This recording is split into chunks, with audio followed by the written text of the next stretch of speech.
인류 역사상 산업혁명이 일어나고 성공해서 선진국이 된 원리는 한 가지다. 지독한 반칙 같은 예. 거가 있었다는 얘기네요. 영국이 했던 방법을 그대로 배워서 한 게 미국 아닙니까? 그 방법을 독일하고 일본에서 배워서 했고 우리 한국이 따라했고 그다음에 중국이 우리를 따라해서 지금 성공하고 있다. 어마어마한 얘기가 될 것 같은 느낌이네요. 이거 나의 막 가치관이 흔들리고 있어.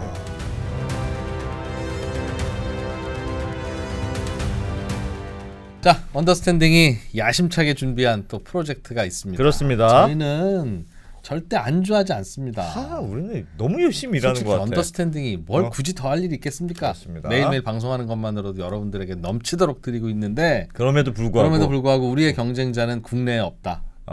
그렇습니다. 이 시대에도 없다. 과거의 역사 속에서 세상을 아름답게 하고 밝혔던 그런 현인들과 그런 역사책들이 우리의 경쟁자입니다. 그렇고 예. 지금 시국이 심상치가 않아요. 내가 퀴즈 하나 낼게요. 네. 인도가 제2의 중국이라고 그러잖아요. 예전 그랬죠. 100년 후쯤 되면 인도가 그럼 지금의 미국처럼 돼 있을 것 같아요? 아니면 뭐라고 할까? 그냥 지금의 러시아나 브라질처럼 돼 있을 것 같아요. 그러니까 이게 뭔가 인도라는 나라는 이게 이제 원래 그 옛날에는 영국이 세계 1위, 그다음에 이제 미국이 그 자리를 물려받고 뭐 일본, 중국 이러다가 다시 이제 인도 같은 나라가 또 선진국 되고 이게 이제 인간의 생로병사처럼 그런다고 하잖아요. 그럴 것 같아요? 아니면 안 될 것 같아요? 모르겠어요. 네, 모릅니다. 사실은 모를 일이야. 모르겠어요. 아니 그것도 마찬가지지. 미국도 지금 미국 초강대국인데 그럼 미국은 계속 좋아지는 거야? 아니면 저러다 꺾이는 거야? 보름달이라 꺾는 거냐? 그러니까 이걸 알기 위해서는 나라가 성장하고 잘 되고 부흥하기 위해서는 어떤 요인이 필요한가? 그렇습니다. 그냥 나이만 먹으면 되는 건가? 아니면 나이는 100번 먹어도 안 되고 뭔가가 필요한 건가? 그게 굉장히 중요하다. 우리가 투자할 때도 앞으로. 그냥 생명은 원래 이렇게 올랐다 내려갔다 하긴 하는 그런 건데 원래는 그런 건데 국가도 그러냐? 국가가 이렇게 뭔가 이렇게 탁탁 발전할 때 그게 그 요인이 뭐냐? 그 요인이 뭔지 알면 저 나라는 그거 있다. 저 나라 투자해. 그렇습니다. 할 수도 있고. 그렇습니다. 아닐 수도 있는데 이런 것들이 일종의 어떻게 보면 크게 보면 문명과 관련된 거라서 저희 이번에 시리즈 이름이 더 시빌라이제이션. 발음 잘해야 되죠? 더 시빌라이제이션. 이야 멋지지 않습니까? 이런 거를 문명사. 저희가 시리즈를 시작합니다. 그렇습니다. 서울대학교의 김태유 교수님. 거의 뭐 그 유발 하라리가 있다면 동아시아에는 김태유가 있다. 김태유 교수님 모셔보겠습니다. 어서 오십시오. 예. 초청해 주셔서 감사합니다. 네. 과찬의 말씀을 해 주셔서 더 고맙습니다. 아이고, 아닙니다. 유발하라리 아무것도 아니에요. 교수님 다 알아. 이게 과찬이라는 것도 알아. 벌써. 이제 표정이 유발하라리는 내가 다 키웠지. 네. 교수님 프로필을 보면 원래는 자원공학을 전공을 하셨어요. 네. 근데 지금 오늘 이제 앞으로 저희하고는 이 문명사 강대국이 어떻게 되느냐, 그럼 한국은 어떻게 하면 강대국, 뭐 이런 얘기들을 해주실 건데. 그러니까 왜 자원공학은 왜 하셨고 그러게요. 이거는 무슨 관계가 있어요? 저는 원래 그저 중고등학교 때 그 역사 소설 뭐 이런 거 읽는 걸 굉장히 좋아했어요. 예. 그래서 삼국지, 수호지, 그다음에 푸르다크 영웅전, 뭐 사마천의 사기, 뭐 로마사 이런 거를 열심히 읽었거든요. 그래서 제가 생각할 때 이 제가 읽은 역사 속에 있는 그 훌륭한 분들을 내가 따라할 수 있으면 나도 얼마나 좋고 사회에도 얼마나 많이 기여할 수 있을까. 그래서 역사학과로 진학을 해야 되겠다 이런 결심을 굳히고 있었어요. 역사 소설이 좋아서. 야, 교수님도 바보 같은 결정을 할 때가 있었구나. 그랬는데 저희 아버님이 우리 본인 생각에는 공과대학으로 진학하는 게 좋겠다. 그래서 저는 공과대학보다는 이 역사학과가 훨씬 더 재밌고 좋을 것 같습니다. 그렇게 얘기를 해서 이제 어느 날 한번 담판을 하기로 했죠. 아버지하고. 그래서 저녁을 먹고 앉아서 제가 왜 역사학과에 가려고 그러는지를 이제 진지하게 말씀을 드리고 그랬더니 아버님이 갑자기 뭐 이렇게 하더니 야 지금 몇 시냐 그러시는 거예요. 그래서 보니까 8시예요. 그때는 사발시계를 다 썼죠. 그래서 지금 8시입니다. 그랬더니 너는 8시인 줄 어떻게 아냐? 또 그러시는 거예요. 그래서 아니 시계 보면 알죠. 어떻게 알기는 그 시계가 바늘이 8시를 가리키지 않습니다. 그랬더니 아니 너 시계 바늘이 시간을 알려준다고 생각하냐? 그건 눈에 보이는 거일 따르면 진짜 너한테 시간을 알려주는 것은 그 뒤에 있는 태엽이 그 톱니바퀴를 24시간 쉬지 않고 째깍째깍 돌려서 그 중요한 시간을 너한테 알려주는 거야. 예. 너는 네가 읽은 역사라는 것은 시계 바늘 같은 건데 너 시계 바늘 같은 사람이 되고 싶으냐? 아니면 태엽 같은 사람이 되고 싶으냐? 예, 태엽 같은 사람이 되고 싶으냐? 그 말씀을 듣고 제가 이제 저항할 수 있는 논리 자체가 없어져 버렸어요. 그래. 어린 나이에. 이과는 이과가 만드는 세상에서 그냥 광대처럼 놀다 가는 거다. 그래서 이제 제가 부린다. 공과대학으로 진학하게 됐고 예. 그 이야기를 저한테 진로 상담하는 젊은 학생들한테 하고 이야. 또 학부모들한테 하면서 야. 국가의 미래를 위해서뿐만 아니라 개인의 미래를 위해서 이공계로 가야 된다. 야. 그런 얘기를 지금까지 수없이 해서 상당히 많은 대한민국의 영재들을 네. 이공계로 유도했고 예. 또 뭐 후에 굉장히 그 만족하고 고마워하는데 예. 불행하게도 우리나라는 전반적으로 지금 이공계 기피 현상이 굉장히 심하게 뿌리박은 지 오래됐습니다. 그래서 우리나라가 지금 한강의 기적을 일으키고 이만치 발전할 수 있었던 가장 큰 원인 중에 하나가 예. 70년대 초반에 서울공대가 서울법대, 서울상대 이런 데보다 서울의대보다 훨씬 들어가기 힘들었어요. 카트라인이 훨씬 높았어요. 옛날엔 그랬죠. 70년대만 그랬습니까? 그렇습니다. 80년대에도 그랬고 예, 예. 90년대 초반까지도 그랬습니다. 그렇죠. 이공계 기피 현상이 생기면서 그때 들어간 영재들이 오늘 한강의 기적을 성공시켜 놨는데 그 후로 이제 지난 30여 년간 우리나라의 경제 성장률이 대세 하락을 해서 네. 매 정부 매 대통령 임기마다 평균 1%씩 하락하면서 지금 상당한 위기에 처하게 되고 예. 이게 다 그런 진로 선택의 문제가 아닌가. 앞으로 진로 선택을 하는 젊은 청년들한테 청소년들한테도 도움이 됐으면 좋겠다 이런 생각을 합니다. 교수님 아버님은 뭐 하시던 분이었어요? 그런 말씀하시는 거 보니까 범상치가 범상치 않은 분인데 예. 옛날에 그 일제 강점기 때 일본 유학을 하시면서 토목공학을 하셨어요. 공학을 하셨구나. 토목공학. 예. 그래서 아주 그 토목 엔지니어로서의 엄청난 자부심을 갖고 계신 분입니다. 그런데 아들이 역사 소설 좋아해서 역사 공부하니까 아주 속이 터지지 그냥 아주. 야 이게 내 아들 맞나 싶고. 예. 근데 교수님 아까 그 공학을 공부하면 나라에 도움되는 거는 알겠어요. 근데 사실 개인한테는 좀 고달프고 피곤하고 재미없고 똑같은 월급 받는데 누구는 역사 소설을 읽고 4년을 대학 보내고 누구는 그 뒤에 태엽을 공부하는데 월급은 비슷한 것 같고 좀 그렇지 않습니까? 그러니까 이공계 안 가려는 거 아니에요? 근데 이제 7, 80년대 아까 90년대 초반까지라고 말씀하셨는데 우리나라에 이공계가 굉장히 인기가 있고 많이 진학했을 때는 이공계 출신들이 인문사회계라든가 다른 분야 출신들에 비해서 사회적 대우가 사실은 좋았습니다. 그 당시에는 예. 월급도 많고. 예. 근데 그걸 그렇게 만든 사람이 이제 3공화국의 박정희 대통령 같은 사람이 키스트를 만들어 가지고 서울대학 교수 봉급의 약 3배 정도의 엄청난 봉급을 주고 사회적인 대우를 해줬기 때문에 그래서 그 당시에는 미국에서 박사학위 받고 서울대학교하고 키스트의 양쪽의 그 잡 오퍼를 받으면 키스트에 가지 서울대학교에 오지 않았어요. 월급 차이가 세 배나 나왔어요. 거의 그랬습니다. 그래. 와. 500까지는 어떻게 해보는데 3배는 뭐 안 되지. 안 되지. 그럼. 예. 앞으로 이제 우리나라의 스타트업과 벤처가 성공하고 또 4차 산업혁명이 진행돼서 지금 그 소위 인공지능 AI 뭐 휴먼 로봇 이런 게 등장하게 되면 우리나라도 곧 이공계 첨단 다시 과학 한번. 기술계에 다시 르네상스가 온다. 저는 그런 확신을 가지고 있습니다. 그럼 최근에 한 2, 30년은 뭔가 공학의 발전과 혁신이 조금은 지루하게 더뎠던 시기라 아유 공학이 뭐 이제 필요 없지 뭐 이런 느낌을 갖는데 앞으로는 또 한 번 그 엄청난 물결이 올 거라고 보시는군요. 그렇게 저는 확신하고 있습니다. 근데 이제 사회적으로 이 공학에 대한 사회적인 어떤 존경심 또 필요성 이런 걸 덜 느낀 이유가 과거에 우리나라가 한강의 기적 당시에 이제 그 공학계에 대한 대우를 굉장히 좋게도 했지만은 그 일본이라든가 독일의 선진국 사례를 따라서 우리나라를 발전시킨 혁혁한 공을 세운 우리나라의 엘리트 관료 이런 사람들이 대부분 이 사회과학계였어요. 이공계가 아니었어요. 그러니까 예를 들어서 우리나라에 이제 섬유산업을 해야 되겠다. 그럼 섬유산업과장 뭐 이렇게 주무과장을 맡는 사람이 제일 중요하지 않습니까? 그렇죠. 이 사람이 섬유에 대해서 몰랐어요. 그렇죠. 자동차 산업과장이 자동차 기계에 대해서 전혀 몰라. 뭐 법대나 경제학과 나왔을 테니까. 그렇죠. 전자산업과장이 전기도 전자도 몰라. 예. 그런데 성공했어요. 왜 그러냐면 그때는 우리가 모방경제 시대였거든요. 그러니까 우리나라의 산업부나 뭐 과기부나 이런데 주무과장이라든가 좋은 중심 보직을 받으면 제일 먼저 하는 게 일본 출장 가는 겁니다. 네. 일본이 어떻게 성공했나를 봐야 될 거 아니에요. 예. 그죠? 예. 그걸 보고 따라하면 성공 확률이 굉장히 높은 거죠. 그렇죠. 그래서 제가 이제 그 ROTC 장교로 한때 육군 공병학교에서 교관을 한 적이 있습니다. 예. 그때 지뢰를 가르치면서 제가 가르친 게 뭐냐면 지뢰밭에 들어가거든 지뢰를 잊어버려라. 앞 사람의 군화자족만 밟고 가면 100% 산다. 그렇지. 근데 지뢰 생각하면 죽는다.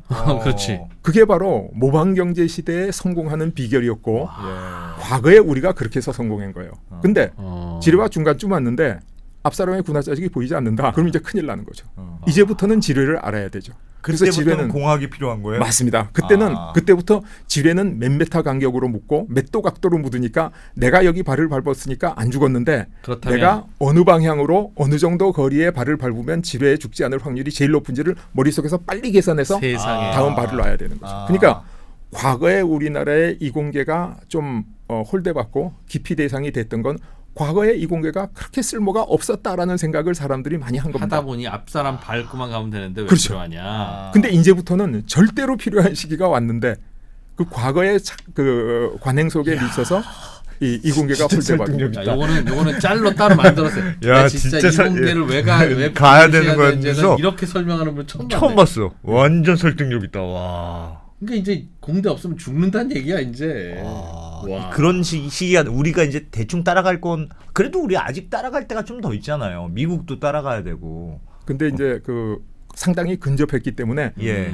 미국도 일본도 절대로 보여주지 이제부터는 않습니다. 우리가 스스로. 이제부터는 예. 왜냐하면 격차가 멀면 좀 보여주고 좀 가르쳐주고 그러니까 공부 잘하는 학생이 자기하고 성적이 많이 떨어진 학생들은 도와주지만은 예. 자기하고 경쟁하게 되면 돕지 않는 거나 정확해. 똑같은 거죠. 그렇지. 예. 1등이 3등한테는 안 보여줘. 47등한테는 보여주지. 근데 교수님이 보니까 그런데 미국에서는 문과로 돌아섰어. 교수님이. 교수님이? 아니 진짜 그럴 리가 없어. 경제학으로 돌아섰잖아요. 경제학으로. 제가 아니, 거기에 공대를 대해서 학부를 또- 공대를 나오시고 예. 경제학으로 돌았어요? 예, 제가 그 말씀을 꼭 드리지 않을 수 없는 게 제가 공대를 다니면서 사실 학업에 큰 흥미를 못 느끼고 있었습니다. 예. 그래서 여전히 역사 그래, 책 열심히 사학과를 가고 읽고 싶었잖아. 그랬는데 제가 젊었을 때 석유 위기가 터졌어요.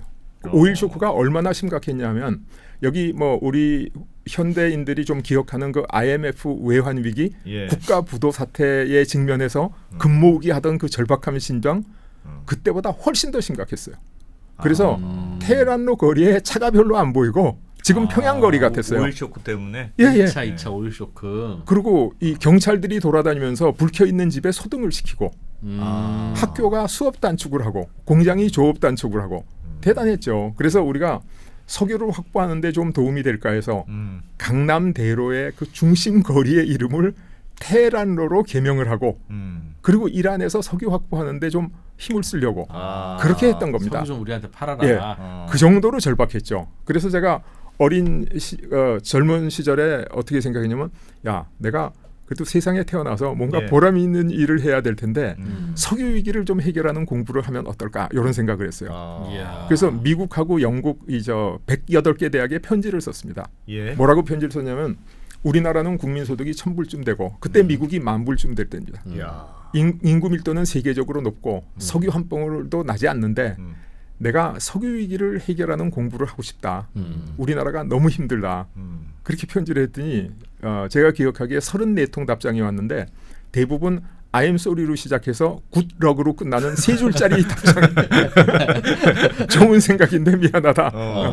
행운을 빈다. 이렇게 왔는데 미국의 그 스쿨 오브 마인, 그러니까 광산대학이라는 것이 있어요. 광업대학 이렇게 부르기도 하는데 스쿨 오브 마인. 근데 원래 서울공대의 전신이 광업전문학교하고 공업전문학교로 합친 겁니다. 원래 서울공대가. 예. 근데 옛날에 이제 우리 산업화 초기에는 광업이 굉장히 컸죠. 예. 그리고 예. 대한민국의 아주 굴지의 그 기업 그러면 대한중석, 대한석탄공사, 광업진흥공사 이런 시절이었거든요. 그건 뭐 제일 좋은 직장이고 그럼요. 제일 대표 기업이었는지. 그러니까 광업 섹터가 컸는데 이제 산업이 발달하고 제조업이 굉장히 발전하면서 광업 섹터가 점점 위축돼서 축소되고 예. 그다음에 공업 섹터는 점점 커져서 발전하고 그래서 대부분 공과대학에 흡수됐어요. 광업이. 예, 예. 그런데 이제 그 광업 전문 학교 그 큰 대학이 지금 자원공학과로 축소되고 그랬는데 미국에는 그 광업 스쿨 오브 마인이 있었군요. 남아 있는 게 예. 몇 개 있는데 광업대학. 그 중에 제일 프라이드도 있고 또 제일 들어가기도 힘들고 제일 등록금도 비싸고 그 유명한 학교가 콜로라도 스쿨 오브 마인즈라는 학교가 있습니다. 예. 그래서 제가 거기 유학을 갔죠. 거기 유학을 가서 이제 이 자원과 관련된 공부를 하려고 그러는데 석유 한 방울 안 나는 나라에서 석유공학 쪽을 열심히 공부해가지고 에너지 위기를 해결할 수 있겠는가라는 딜레마에 부딪힌 거죠. 아 그건 가기 전에 생각하셨어야지. 이거 다 하고 나서 아 그러네 생각해보니까 이러면 근데 이제 어떡해요. 똑같은 자원 경제를 공부하는 분야에 엔지니어링 쪽을 깊이 공부하는 분야가 있고 예. 전공이 있고 경제학을 깊이 공부하는 전공이 에너지 있어서 경제. 예예. 그래서 그 제가 처음에는 공대 출신이니까 공학을 깊이 공부하는 쪽으로 하려 그랬다가 예. 경제학 쪽으로 거기서 이제 바꿨죠. 거기서 바꾸신 거구나. 예, 거기서 바꿨죠. 석유 캐는 법을 아무리 알아봐야 우리나라에 석유가 그렇지, 안 나오니까. 그렇지, 그러네. 예. 영국의 석탄이 산업혁명의 그 원동력이었거든요. 그래서 영국의 석탄 공부를 막 하다 보니까 그게 영국의 산업혁명 공부예요. 그렇죠. 그다음에 석탄 캘 때 인력이 너무 많이 필요하니까 뭐 광산에서 물 빼고 할 때 예. 증기기관을 쓰네 마네 그렇죠. 하다가 된 거잖아요. 그렇죠. 그러니까 그 증기기관에 대한 연구 뭐 잘 아시고 지금 설명을 잘 하셨는데 저만 합니다. 잘 예, 몰라요. 예. 산업혁명 연구고 미국이 석유를 제일 처음 시추한 나라입니다. 석유의 원조 국가예요. 그래서 미국의 석유 연구를 공부를 하다 보니까 그게 미국의 2차 산업혁명 공부예요. 예. 그래서 제가 석유가 자연스럽게 들어왔으니까. 에너지 공부가 이제 1차 산업혁명을 영국의 석탄, 야금, 직물혁명 이렇게 불러요. 예. 석탄을 떼서 금속으로 기계를 만들어서 면직물을 짜는 이게 1차 산업혁명. 예. 2차 산업혁명을 전기, 화학, 강철혁명 이렇게 부르죠. 그래서 이 2차 산업혁명의 동력이 석유였거든요. 석유를 공부하다 보니까 자연히 2차 산업혁명을 공부하게 되고 예. 그다음에 이제 미래 첨단 선진 에너지라는 전력이라든가 원자력이라든가 이런 걸 공부하다 보니까 예. 자연히 4차 산업혁명을 공부하게 된 거예요. 그래서 그렇죠. 제가 원래는 에너지 그 경제학 그 중에서도 석유, 전력 이런 거를 주로 연구하던 학자였는데 예. 그래서 제가 교수 생활 전반부를 서울대학교 공과대학 자원공학과에서 에너지 경제학 교수를 했습니다.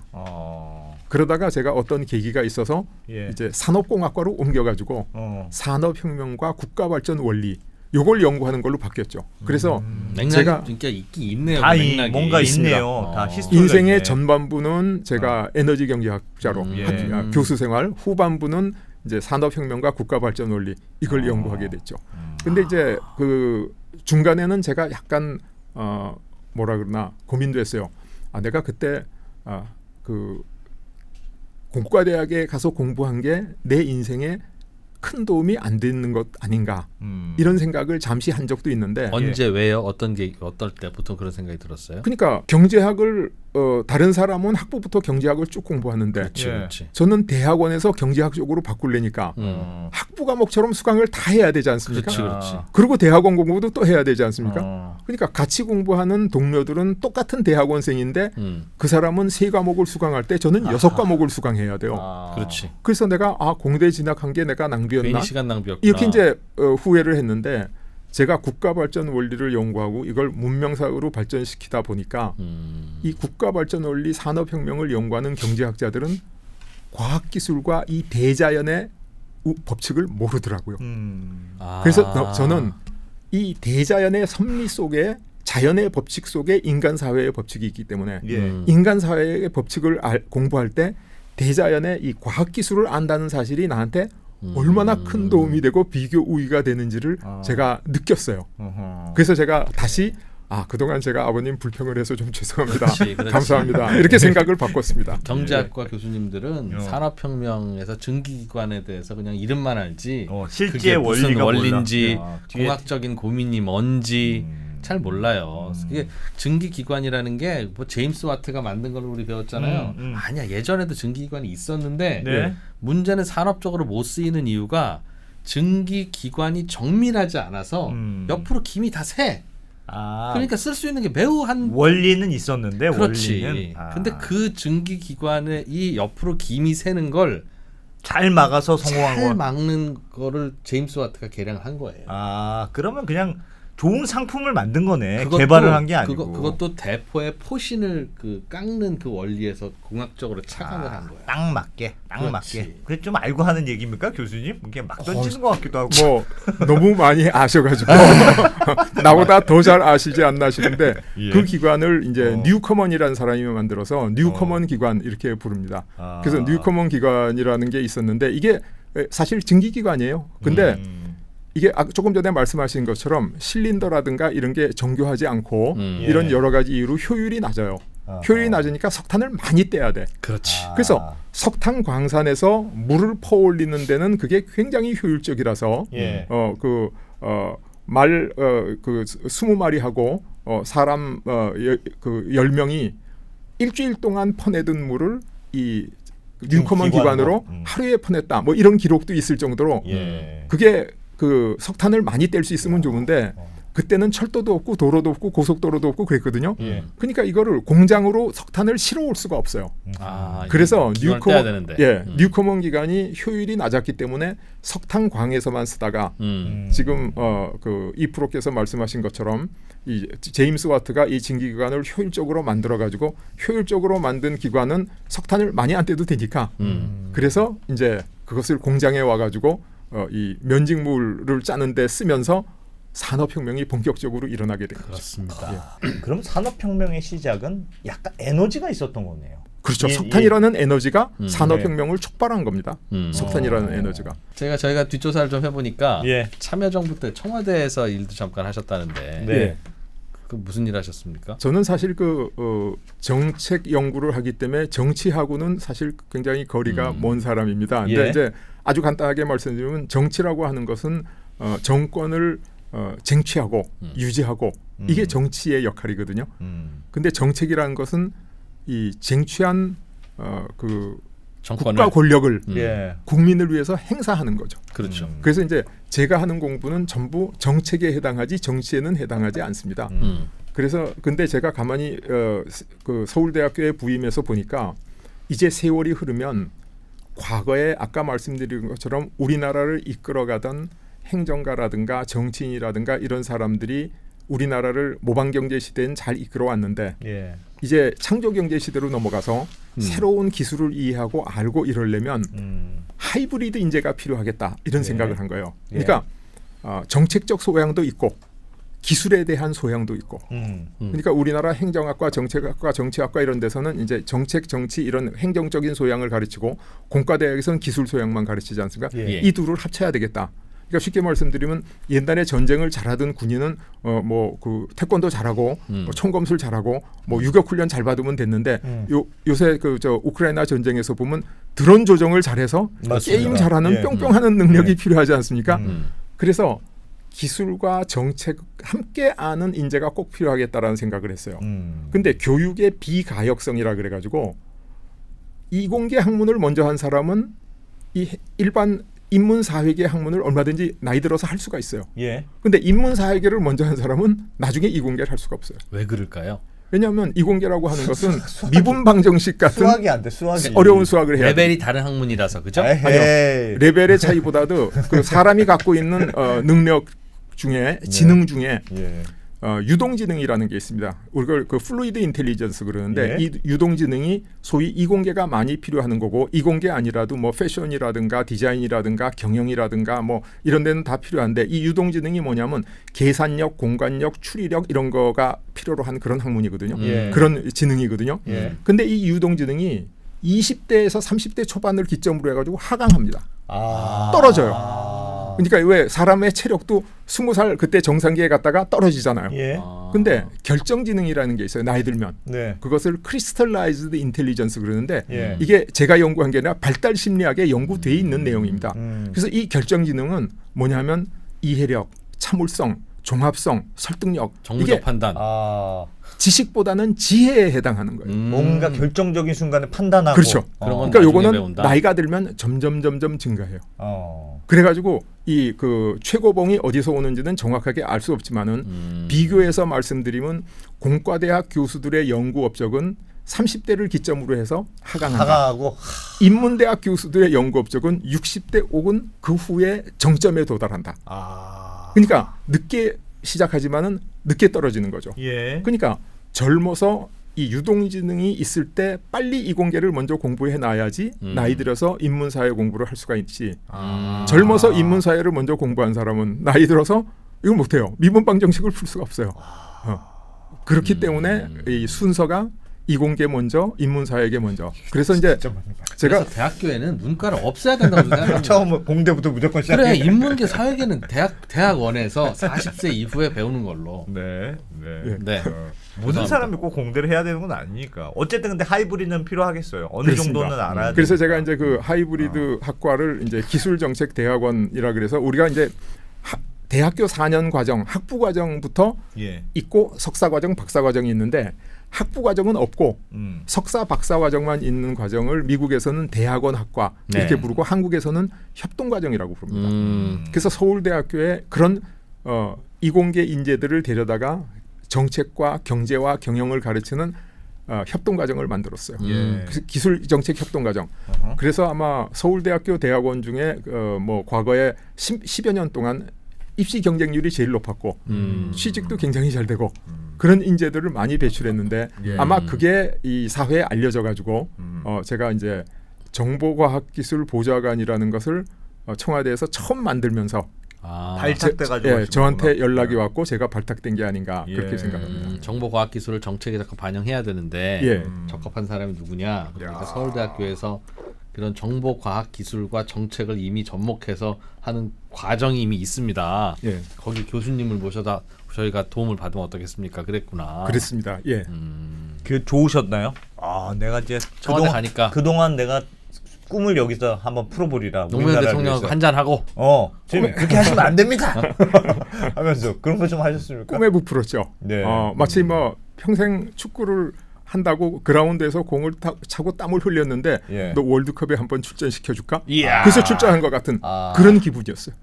드디어 내가 공부한 거 사회에 기여할 수 있겠구나. 그런 기분이 드셨나 봐요. 그렇죠. 출근을 실제로 청와대로 딱 하겠네요. 그러니까. 예, 그랬죠. 경복궁역에 내려서 마을버스 타고 예. 여기서 내리면 야, 우와. 이 진짜 지붕이 진짜 파란색이래. 우와. 가서 얼마나 가서 무슨 일 하셨어요? 무슨 일 가서? 하셨어요? 가서 이제 제가 내가 평생 연구한 4차 산업혁명을 해야 되겠다. 예. 이렇게 생각을 했죠. 이게 하늘이 나한테 준 천재일우의 4차 기회인데 산업. 이걸 해야 되지 않겠느냐. 근데 그때 4차 산업혁명이라는 말 자체가 존재하지 않았습니다. 그래서 그때는 뭐라고 불렀냐면 과학기술 중심 사회를 만들어야 되겠다. 앞으로 과학기술 중심 사회가 온다. 이게 그 참여정부에서 제가 쓰던 용어예요. 과학기술 중심 사회. 예. 그래서 제가 4차 산업혁명을 하려면 어떻게 해야 되나. 그 준비 작업에 착수했죠. 예. 그래가지고 뭐 여러 가지를 했는데 기본적으로 제일 먼저 생각한 게 우리가 인류 역사상 영국, 미국, 독일, 일본, 한국 순서로 내려오는 산업혁명 과거의 1차 산업혁명 중에 예. 한국의 한강의 기적이 가장 성공적인 산업혁명이었다. 이런 제가 확신을 갖게 됐어요. 그래요? 예. 실제로 보면 가장 짧은 기간에 가장 효율적으로 했어요. 물론 뒤에 했으니까 그러니까 앞에 발자국만 바꾸고 가니까 제일 그러니까 빠르고 훨씬 쉽지. 빨리 갈 수밖에 예. 없죠. 예. 네. 그래서 4차 산업 과거의 한강의 기적이 왜 성공했는지 그 장점을 따서 앞으로 할 4차 산업혁명에 접목하면 되겠다 이렇게 생각을 한 거예요. 예. 그리고 그런데 왜 또 우리 그 나라가 그 한강의 기적 이후에 경제 성장률이 대세 하락하면서 점점 뒤떨어지고 있다.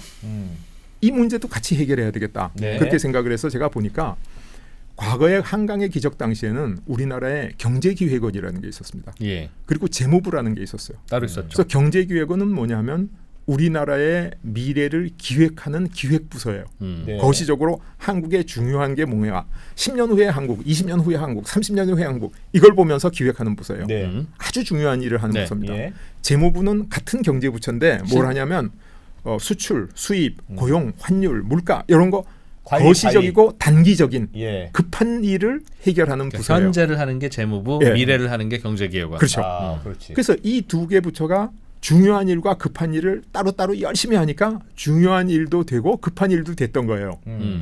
그런데 94년도에 이 두 개를 합쳐버렸어요. 1994년도에. 기획재정부로. 예. 예. 그래서 오늘날 기획재정부가 된 거죠. 예. 그러니까 기획재정부로 이걸 합치고 나서 우리나라의 경제 성장률이 대세 하락하는 것과 거의 시기를 같이 하고 있다. 그래서 제가 거기에 착안해서 이게 왜 그런가 보니까 공무원은 빨리 성과가 나는 일을 해야 좋은 보직으로 승진해 가지 않습니까? 예. 그러니까 중요한 일보다 급한 일을 먼저 하는 겁니다. 하게 되어 있다. 내버려 두면. 중요한 일을 안 하는 게 아니라 예. 급한 일을 먼저 할 수밖에 없다는 거죠.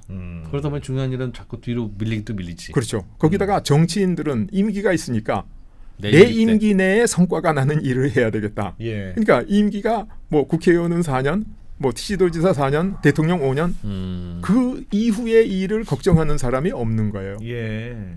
그래서 제가 4차 산업혁명에 성공하려면 제일 중요한 게 뭐냐면 중요한 일을 책임지고 그것만 하는 독립된 부처가 필요하다. 예.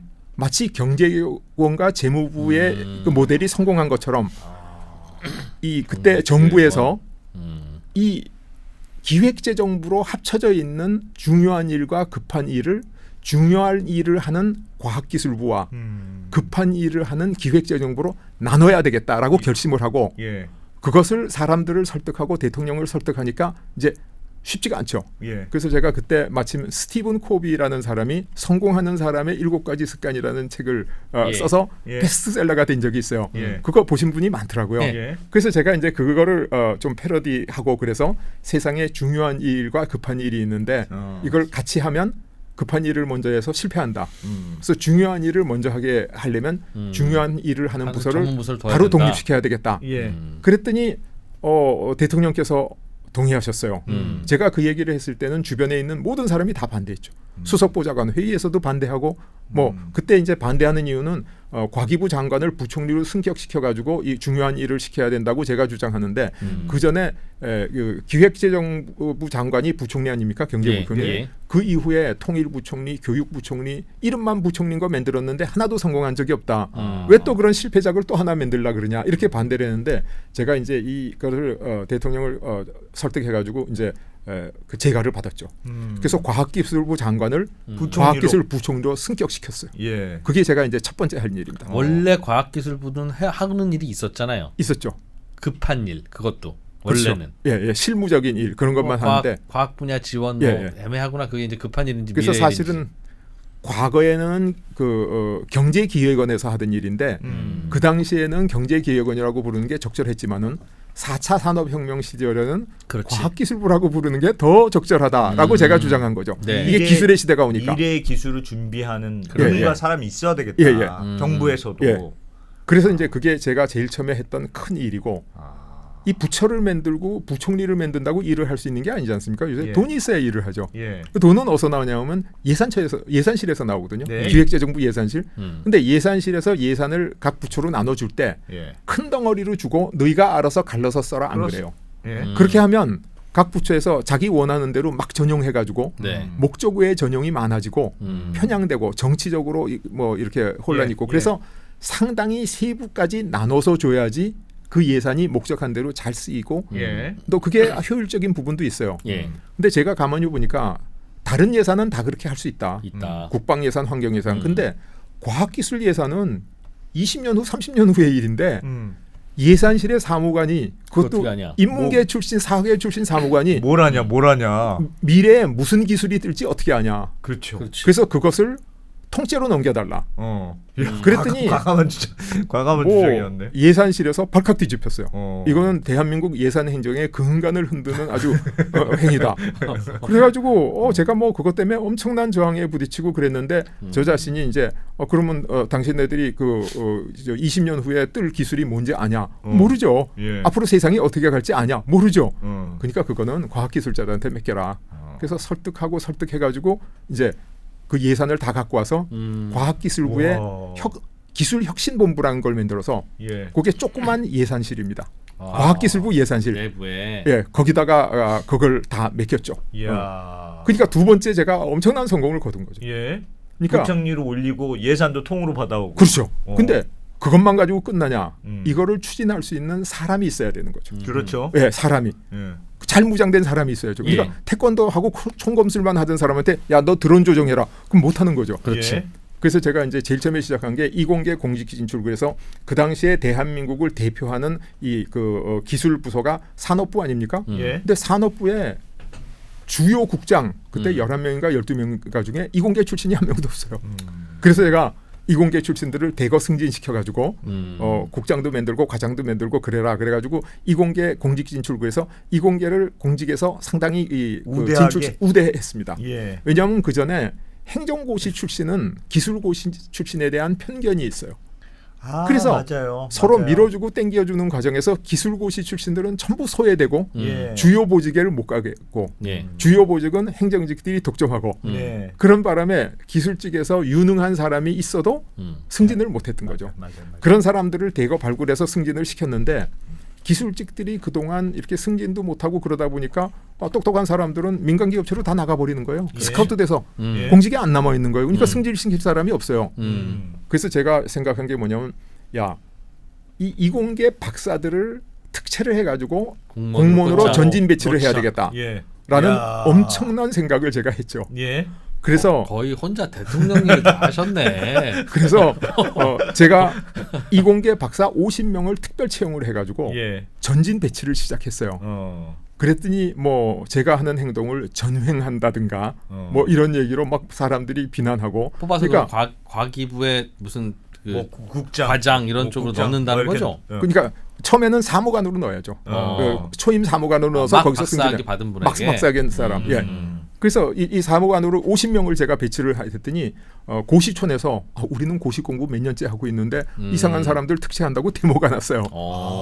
그리고 행정자치부에서 대한민국 관료제도의 근간을 흔드는 엄청난 사건이다. 그래가지고 저분은 계속 근간을 흔들어요. 청와대 저분은. 이 대한민국의 국가 부처 중에 가장 힘 있는 부서가 돈을 갖고 있는 재경부고 예. 두 번째 힘 있는 부서가 조직을 장악하고 있는 행안부. 행정안전부 예. 이 두 부처의 공적 1호로 제가 등장하게 됐습니다. 근간을 자꾸 흔드니까. 예, 예. 그래서 그래서 봐도 근간에 흔들려서 반항을 할 것 같습니다. 그래서 엄청난 비난을 받기 시작하는데 예. 제가 그거를 다 해명하고 싶은데 어느 누구도 앉아서 제 해명을 들어주지 않아요. 아예 저를 보려고도 안 그래. 비난만 하고. 그래가지고 제가 저와 관계된 일을 하는 가운데 여러 가지 투서도 들어오고 불평도 들어오고 많은 게 들어오니까 청와대에서도 골치 아픈 거예요. 예. 이 사람은 움직이는 데마다 왜 이렇게 말썽을 많이 부리나. 그러니까 제가 아주 예. 청와대 말썽꾸러기 이렇게 찍혀버렸죠. 세상에.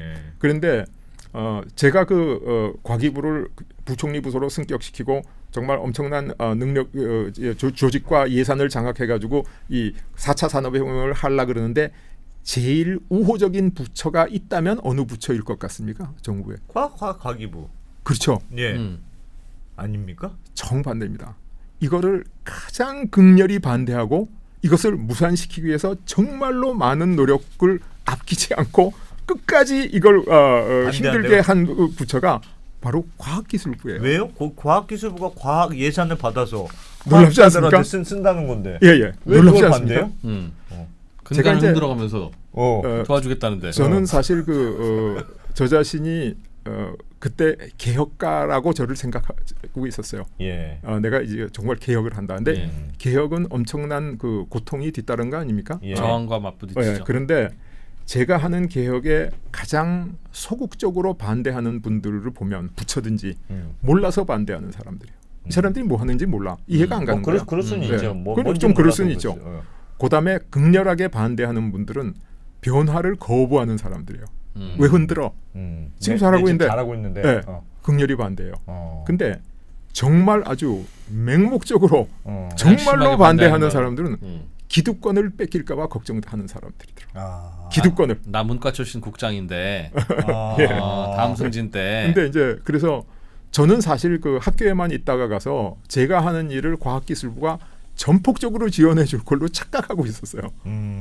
나의 가장 강한 우군 이렇게 생각하고 예. 내가 모든 걸 다 풀어놓고 하는데 내가 하는 일의 비밀을 다 아는 사람이 나의 가장 큰 적군이라는 걸 알아차린 순간 소스라치게 놀랐죠. 와, 내가 정말 이렇게 그 공직사회의 생리를 모르는구나. 그랬는데 그 기득권과 충돌한다는 건 저 좀 전에 말씀드렸지만 야 나는 문과 출신 국장인데 갑자기 이공계 박사들이 우리 부서에 떨어오면 나는 차관 장관 못하는 거 아니야? 이겁니까? 크게 보면 그건데 조금 더 직접적으로 보면 이제 그 나중에 알아낸 일이고 또 그 안에 이제 저한테 우호적인 사람이 저한테 알려주는 얘기가 과기부의 뭐 전직 뭐 현직 또 이렇게 젊은 이렇게 그 핵심 멤버들이 다 모여서 김태우 때문에 수없는 회의를 하고 대안을 준비했는데 이걸 절대로 무산시켜야 될 첫 번째 이유가 뭐냐면 그 당시만 해도 행정고시를 치면 예. 성적이 좋은 사람이 일지망으로 기획재정부에 갔어요. 그렇죠.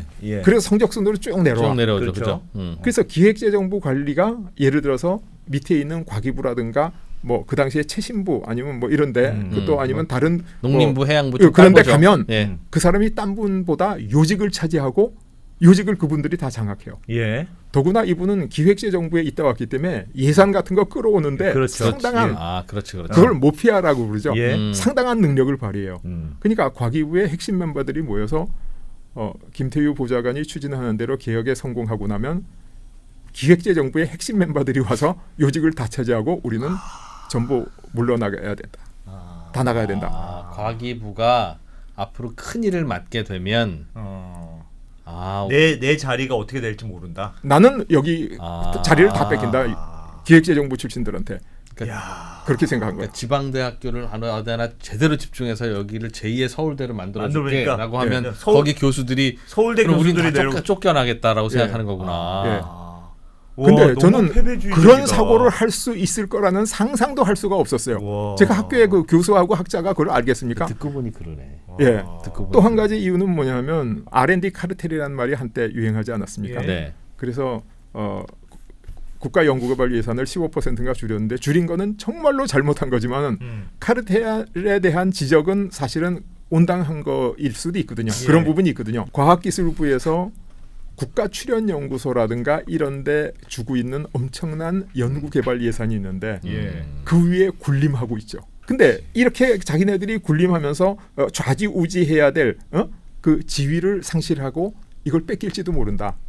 왜냐하면 과학기술부를 저는 그 경제기획원처럼 기획부서로 만들면 실무부서의 역량이 위축돼서 그 실속, 그분들이 생각하는 실속을 잃어버릴지도 모른다.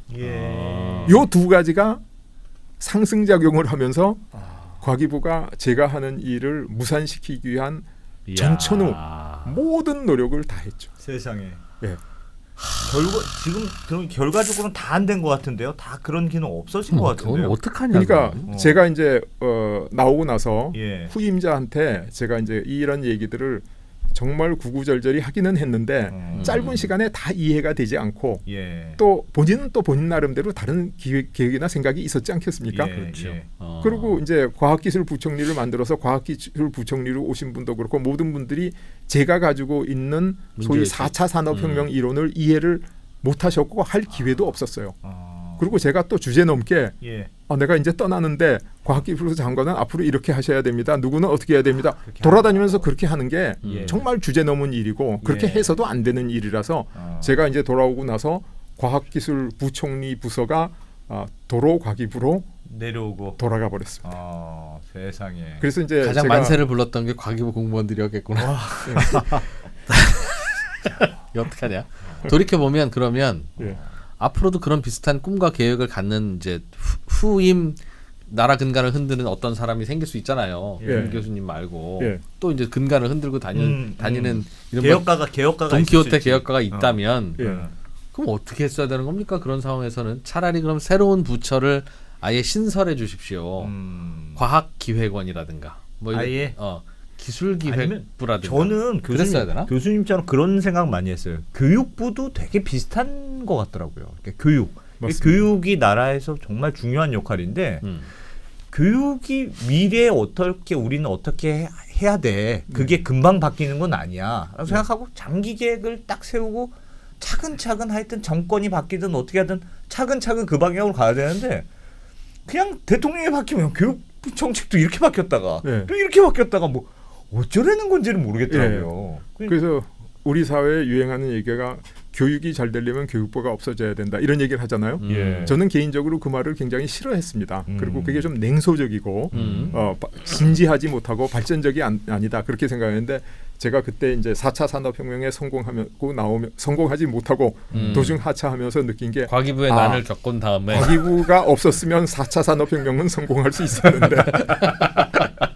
어쩜 좋아. 그런 생각을 했습니다. 예. 야. 그러니까 또 그런 또 아픔이 있으니까 오늘의 또 김태우 교수님 있는 거 아닙니까 또.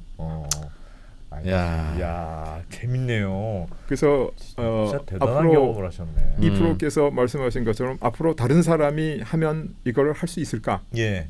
이제 사실 그게 문제잖아요. 그렇죠. 하긴 해야 지나간 되는 과거는 거니까. 그냥 과거일 뿐인데 예, 중요한 거는 그렇지. 지금 할 수 있느냐 없느냐만이 중요한 거죠. 한 번 더 시도한다면 예. 근데 이제 저는 지금 하면 할 수 있다. 저는 그렇게 생각하죠. 그러니까 할 수 있다고 생각하는 이유가 뭐냐면 그 당시에는 제가 소위 중요한 요직에 있는 분들을 설득할 수가 없었어요. 예. 설득할 시간도 주어지지 않고 설득한 준비도 덜 돼 있었어요. 요직이라면 과기부의 요직 아니면 경제, 어쨌든 뭐 기획부, 청와대 그러니까 등이 하여튼 대통령이라든가 그 실질적인 좌지우지할 권한을 장악하고 있는 분들 협조를 구해야 되는 분들. 협력을 구해야 되는 분 그분들 다 바쁘고 중요한 분들이니까 나한테 예. 뭐 15분 30분은 내줘도 3시간 4시간은 안 내주잖아요. 그러니까 설득이 안 되는 거예요. 예. 그래서 제가 처음에는 그걸 못하고 나와가지고 제일 먼저 느낀 것은 원망이죠. 사람이 뭐가 안 되면 원망하게 돼요. 뭐가 뜻이 안 맞으면 상대방을 비난하게 되잖아요. 그래서 나도 내 뜻을 모르는 사람들, 나한테 반대한 사람들, 그런 사람을 처음에 엄청나게 막 원망을 했어요. 세상 사람들이 다 원망스러운 거예요. 하나는 알고 둘은 모르는 자식들. 분명히 되는 건데 나는 평생 연구한 건데 그리고 네. 이렇게만 하면 우리나라가 세계에 제일 좋아지는 선진국이 되는데 그러니까 막 원망이 쌓이다 보니까 그게 분노로 변하더라고요. 그래서 그 분노가 그 사람들을 향해서부터 시작해가지고 서서히 돌아와서 본인을 향하게 돼요. 괜히 집에서 짜증내고. 네. 너는 얼마나 멍청한 사람이고 얼마나 무능한 사람이면 하늘이 이런 기회를 줬는데도 이걸 못했냐. 그렇게 되죠.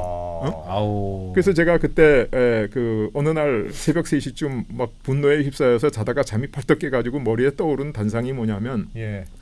우리나라에 뭐 존경할 분들 많이 있는데 저는 그 정암 조광조 선생이라고 예. 한때 우리나라를 도덕 정치로 개혁을 해보겠다고 나서셨다가 사약을 받고 돌아가신 분이 계세요. 네. 근데 우리나라 역대 가장 머리 좋은 조선왕조 500년 동안 제일 머리 좋은 사람 그러면 율곡 이 선생이거든요. 율곡 선생이 과거를 9번 봐가지고 9번 장언을 하신 분 아닙니까? 이야. 9번. 한 번도 안 빼고. 그러니까 나머지는 심심풀이로 본 거구나 네. 거의. 율곡 선생의 석담일기라고 문집이 있는데 그거를 제가 옛날에 젊었을 때 읽었는데 예. 정암 선생에 대한 구절은 제가 정암을 존경했기 때문에 잊지 않는데 뭐라고 평가를 했냐면 정암은 학문이 완성되기 전에 세상을 바꾸려고 정치에 나가서 실패했다. 그렇게 얘기를 해서 그 읽는 순간에 제가 뭐라 하냐면 야 머리 좋은 사람은 나는 존경하지 않아. 열정이 있는 사람을 존경해. 이거는 율곡 선생이 좀 뭐 시쳇말로 건방진 거야. 예. 어떻게 정암을 이렇게 평가할 수 있어.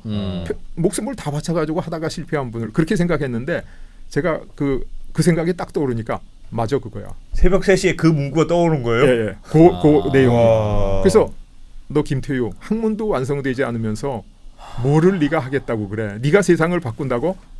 이런 생각이 떠오른 거예요. 예. 그래서 제가 안 되겠다. 이제부터 내 남은 인생은 절치부심 이 국가 발전 원리 이거 완성하는 데 다 보낸다. 그래서 제가 이제 그 공부에 지금 20년 이상을 몰두하고 거기에 관해서 쓴 8권의 책 그중에 뭐 제일 처음 쓴 책이 이코노믹 그로스라고 영어로 쓴 경제 이론서부터 시작해서 성장이론. 패권의 비밀, 한국의 시간 등등 이 책을 쓰고 세상에. 이걸 완성해 왔죠. 그래서 지금 어느 누가 뭐 제가 아니래도 이걸 하겠다 하면 제가 성공할 수 있도록 도와드릴 수 있다. 그래서 제가 한국의 시간이라는 제 저서의 서문 마지막에 명검을 만들어서 이 세상을 평정할 수 있다면 정말 좋겠지만은 그렇지 못하더라도 나는 명검을 만들어서 세상을 평정한 무사한테 검을 이걸 주겠다. 바치고 싶다. 이야, 이런 생각을 하고 있죠. 가슴 싸하다 진짜. 이야. 아니 교수님이 그 새벽 3시 저 사건 이후로 모든 저녁 자리를 그냥 다 파했다는 거 아니야. 나는 앞으로 모든 저녁 자리, 뭐 술자리, 술 먹고 뭐 인간관계 교제하고 결혼식 뭐 전부 다 안 가겠다. 그래서 친구들 사이에 소문이 나기를 제가 미국에 으로 가가지고 안 잠적했다. 온다. 아니면 뭐 사우디아라비아의 총장으로 갔다. 아니면 몸이 아파서 기도원에 들어가서 안 보인다. 이런 소문이 돌았죠. 왜냐하면 그때부터 제가 이제 매일 도시락을 싸가지고 학교에 가서 방에서 혼자 도시락을 먹고 그리고 이 모든 사람 만나는 인간관계를 떠나서 근데 사실 옛날에 태어났으면 예. 정말 괴다리 보찜을 싸질머지고 예. 그 절에 가서 홀렬타신 예. 그 심산유곡에 절에 들어가서 공부할 텐데 절에 들어가면 인터넷도 없고 뭐 정보도 없고 아무것도 없지 않습니까? 그렇지, 네. 그러니까 학교에 출근을 해야죠. 그리고 최소한 강의는 해야 봉급을 주고 먹고 살 수 있으니까 예. 그러면서 제가 이제 이 국가 발전 원리에 몰두해 왔습니다. 그래서 지금은 이제 설득할 수 있다.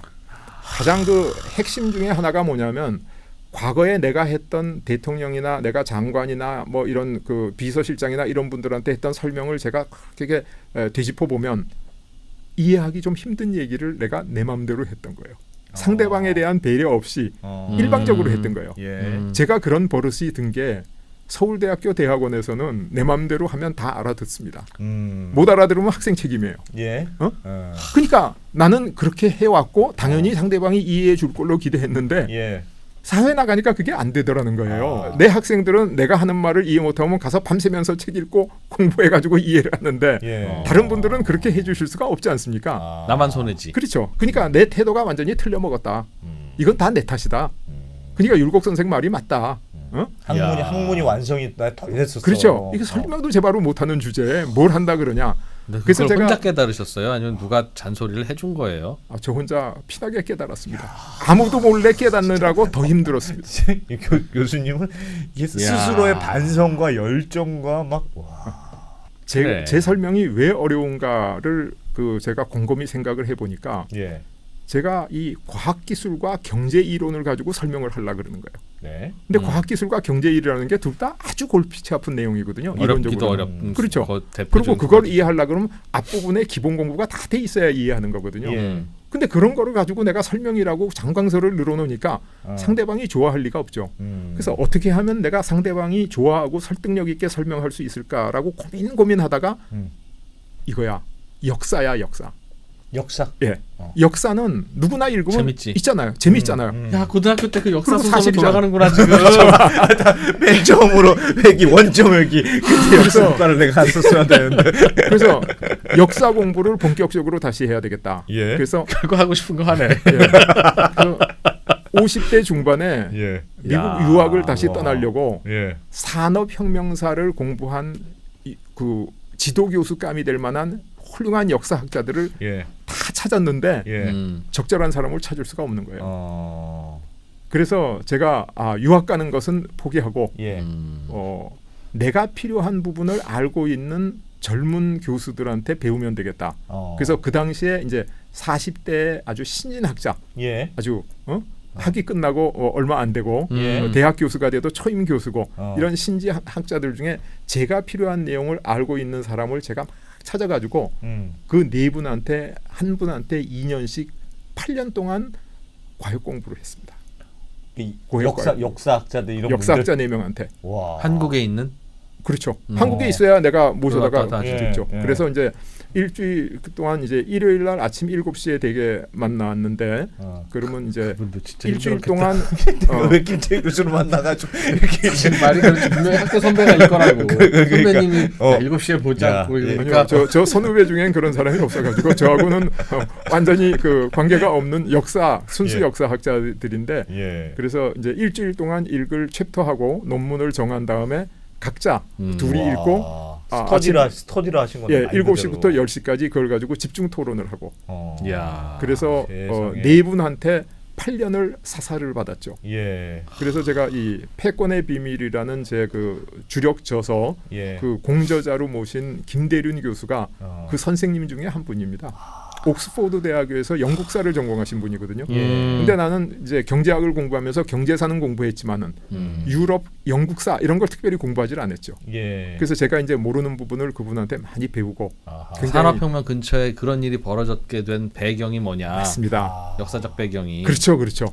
그게 그리고 역사적 배경이 제가 이제 있구나. 책을 쓰려 그러면 이제 예. 제가 그 역사를 학부부터 이렇게 오래 공부를 안 해왔기 때문에 예. 역사학계에서 인정할 수 없는 얘기들을 제가 잘못 알고 쓰는 경우가 많아요. 그리고 저는 책을 뭐 제 주전공한 분야 외에는 난독을 했거든요. 그러니까 내가 읽은 것 중에 정사도 있고 야사도 많이 있어요. 정사가 약간 왜곡된 것도 내가 읽어서 이게 정사에 읽은 것처럼 착각하는 부분도 있어요. 예. 그래. 그래서 그 부분이 빠져야 되잖아요. 어. 이 밥을 먹다가 돌을 씹으면 이거 돌밥이다 이렇게 얘기를 하잖아요. 예. 근데 야 쌀이 돌보다 훨씬 많은데 왜 돌밥이야? 쌀밥이지. 이건 말이 안 되는 거예요. 돌 씹었으니까 돌밥이죠. 그래서 이 책이 인정받으려면 돌이 없어야 된다. 예. 그래서 내가 김대륜 교수한테 내가 쓸 테니까 김 교수님은 지우세요. 아. 그래서 김 교수님이 물론 내가 많이 배우고 예. 컨설팅도 하지만 내가 써놓은 것 중에 내가 야사라든가 이런 완전한 정사가 아닌 부분을 잘못 알고 쓴 부분을 전부 색출해서 다 지워주죠. 책을 쓸 때 예. 예. 그래서 나는 쓰고 그분은 지우고. 야, 진짜 진짜 대단하지. 너무 가까이 지내면 안 될 수도 있어 우리가. 나는 수도 있어. 우리 친하게 지내도 되는 일인 줄 알았어. 사람은 야. 역사가 다르네. 와. 그래서 이 저 역사를 그 네 분한테 어. 사사를 받고 예. 나 자신이 이제 내가 문명사 학자가 됐다. 문명사 이렇게 이제 나 자신한테 주장하게 됐죠. 그래서 예. 이제 우리가 문명이라는 시리즈를 하는데 문명의 정의는 좀 한번 어딘가는 넣어놓는 게 좋지 예, 않을까? 예, 좋습니다. 문명이 뭐야? 이렇게 얘기할 텐데 일반적으로 문명 그러면 인간 사회가 물질적, 정신적으로 진보된 상태를 문명이라고 부릅니다. 그래서 네. 문명 이전을 미개, 야만 이렇게 부르죠. 그래서 통상적인 사람들이 이제 문명을 뭐라고 정의를 하냐 하면 농업혁명이 일어나서 국가 체제가 갖추어질 때가 문명 사회의 시작이고 예. 그 전에 수렵 채집 사회가 미개와 야만의 사회다 이렇게 이야기를 하고 있죠. 예. 예. 근데 저는 거기에 대해서 조금 다른 정의를 갖고 있습니다. 예. 왜 그러냐? 농업혁명이 일어나고 나서 농업사회는 제 기준으로 볼 때 문명사회라고 할 수가 없더라. 농업은 예, 농업사회. 어. 그러니까 8,000년 정도 됐다 그러죠. 농업혁명이 예. 일어나고 제국이 생기고 우리나라의 뭐 어느 나라든지 산업혁명 이전까지. 그게 왜 그러냐면 농업사회의 일반 서민 대중이 과거보다 더 잘 살아져야지 문명이라고 할 수 있는데 그게 물질적 병신적으로 진보해야 되는데 예. 농업사회의 대중은 수렵사회보다 더 못 살았다.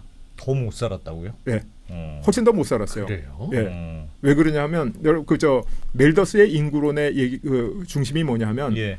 식량 생산은 산술급수적으로 늘어나는데 예. 인구는 기하급수적으로 늘어난다. 네. 그래서 모든 그 사람은 그 기하선상 죽기 직전에 겨우 생존하는 헐벗고 굶주린 상태에서 살게 된다. 그게 멜더스의 인구론의 이야기거든요. 예. 그러니까 농업 생산이 어느 해 풍년이 들어서 그럼 애가 더 많이 나. 예. 그럼 다 기한선상이 되는 거예요. 입이 많아지니까. 어? 거기다가 어느 누구도 열심히 해서 부자가 될 수 없어요. 왜? 아까 말씀드린 것처럼 농사를 지으면 1시간 더 하면 한 가마 나오는데 2시간 일도 하면 한 말 나오고 3시간 더 일하면 한 대 나오는데 어떻게 부자가 되겠어요? 그렇지. 골병 들지. 예. 골병 들어서 빨리 죽지. 예. 그래서 부자가 될 수 없어. 그래서 농업사회에서 부자는 어떤 사람이냐? 권력을 가지고 남의 거 뺏은 거야. 땅을 뺐든지 뭐 뺏은 사람들이에요. 그래서 농업사회의 부자는 부도덕해. 그래서 부자 돈을 훔치는 사람은 의적이야 다. 그래서 로빈 후드도 의적이고, 예. 예. 저그 그러네. 양산박 그 도둑들 예. 소굴도 의적들이고 우리 홍길동 일짐에도 다 의적인 거예요. 왜 아. 농업사회에 부유하다는 것 자체가 부도덕이니까 예. 그거 말고는 부유할 방법이 없으니. 없으니까. 아. 그래서 어떤 사람들은 아니 우리나라에 경주 최부자 같은 정말 착하고 훌륭한 부자 있었잖아. 네. 그 사람도 남의 거 뺏었어. 근데 제가 뭐 경주 최부자의 그 부를 쌓는 역사를 다 공부한 건 아니지만 예. 뻔하지. 저는 원리를 알기 때문에 너무 잘 아는 게 농사지어서는 부자가 될 수 없는 게 이게 대자연의 섭리이기 때문에 옛날에 농사지어서 부자 됐대. 누가 그래도 속을 필요가 없어요. 안 돼. 그럼 어떻게 해서 부자가 되냐? 부자가 된 게 고리대금해서 부자가 되는 거예요. 의도적인 고리대금이 아니야. 예. 우리 셋이 농사를 짓는데 내가 요번에 병이 들어서 농사를 못 짓든지 우리 집에 뭐 흉작이 돼서 그럼 쌀이 없잖아요. 예. 그럼 굶어 죽잖아요. 꼬아야죠. 그럼 나 쌀 좀 빌려줘. 예. 근데 나중에 추수하면 갚을게. 그러면 좋은 뜻에서 빌려주는데 옛날에 장리 싸르는 게 대개 2배 주는 거예요. 옛날엔 퍼센테이지 15% 계산한 거 복잡해서 못했어. 예. 그냥 한 말 빌려주면 2말 주는 거예요. 이게 세계적으로 비슷해 보면. 그렇죠. 근데 한 말 빌려서 2말 받으면 2배 되잖아요. 예. 2말 빌려주면 4말 되면 그게 기하급수적으로 늘어나는 겁니다. 그래서 농업사회의 부자들은 본인이 의도하지 않고 고리대금을 하겠다고 작정한 사람이 아니라 하더라도 예. 부의 축적 과정은 그 고리체를 결과적으로 통해서 고리되다. 예. 음. 그래서 농업사회는 저는 퇴행적인 사회다. 실제로 나타난 게 뭐냐면 농업사회의 사람들의 이 뼈 골밀도, 예. 그다음에 이거 뼈 가지고 이 질병이 뭐가 있었나 다 조사하잖아요. 예. 키도 다 알잖아요. 원시 수렵 사회에 비해서 훨씬 더 건강하지 않아요. 농업사회 사람들이 평균적으로. 세상에. 키도 많이 줄었어요. 예. 농업사회 원시 수렵 사회 그 원시 인류들 예. 키를 보면 뭐 지역에 따라 약간의 차이지만 170에서 180 사이 정도라 그래요. 왜냐하면 그때는 식단의 40% 내지 50%가 육식이라 굉장한 단백질을 섭취하고 예. 그다음에 나머지도 수백 종의 야채들을 많이 사과 따먹고 그냥 뭐 있는 그쵸. 거 따먹고 그냥. 산에 가면 뭐 어디 봐도 나물이 예. 있는데 예. 근데 농업 사회로 들어오면 어떻게 하면 육식이 10% 이하로 떨어지고 먹는 곡물이 몇 종 안 되는 대량 생산이 가능한 곡물로 한정이 되니까 예. 완전히 영양과 여기 불균형이 오는 거예요. 그러니까 과학적으로 볼 때도 농업 사회 인류가 이게 문명화된 사회라고 볼 문명한 수 있느냐. 사회라가 볼 수가 없고 사회 체제로 봐도 완전히 이 일하는 사람들을 수탈하는 체제야. 예. 그래서 농업 사회의 격언이 그 가장 좋은 격언이 뭐냐 하면 일해라, 근면해야 된다 사람이. 그 일하는 게 신성한 거다. 아니 노는 게 더 좋은데 왜 일하라고요? 저는 그게 말이 안 되는 거 아니에요? 예. 그다음에 청빈하게 살아라. 안 먹고 안 쓰고 살아라. 그다음에 농업 사회의 모든 윤리와 도덕과 종교는 뭐라고 얘기하냐면 죽어서 천당에 가라. 살아 천당에 가라는 얘기가 없어요.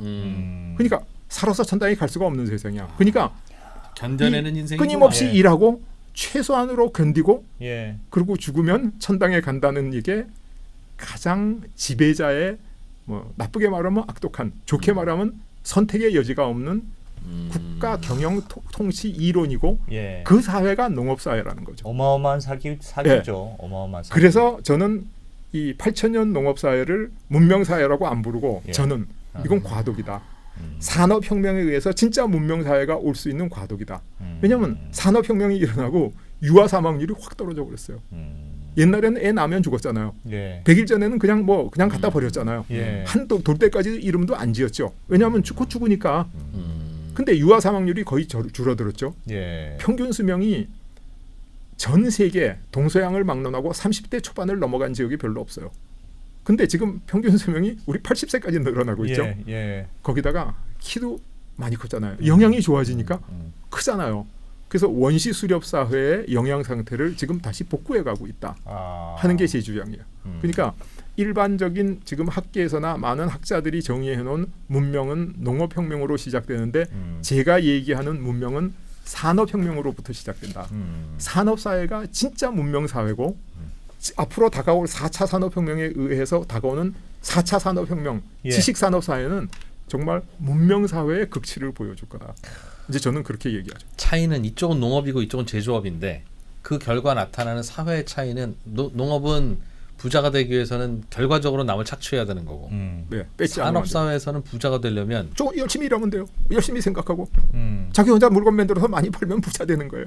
없었던 걸 만드는 거니까 그렇죠. 가치를 창출하는 거니까. 이거는 그리고 그 가치가 이건 착취하는 거고. 예. 그 전에 이건 가치가 기하급수적으로 늘어나니까. 그러니까 산업사회의 사람은 매일 내가 1시간 더 일하겠다. 그러면 예를 들어서 뭐 이 볼펜을 10개 더 만들었어요. 예. 2시간씩 더 일하면 이거를 20개 더 만들어. 3시간씩 일하면 40개 이상 더 만들어. 예. 그러니까 규모의 경제, 기술의 경제 때문에 일하면 일할수록 부자가 될 수 있는데. 더 부자가 되는 거죠. 어. 근데 농업사회는 일하면 일할수록 부자가 될 수 없는 거예요. 힘만 들고. 그러니까 그런 이 제조업을 할 수 있는 기반인 엔진이건 뭐 기반이건 이런 게 우연히도 만들어져서 예. 사람들이 돈 버는 방식, 사는 방식이 달라지는 것. 예. 그게 그래서- 문명이다. 그렇죠. 그래서 산업사 혁명 이후가 저는 본격적인 문명 사회의 시작이다. 시작이고 그리고 이 4차 산업혁명, 이 지식산업혁명은 문명 사회가 지금 완전히 성숙하는 계기가 될 거다.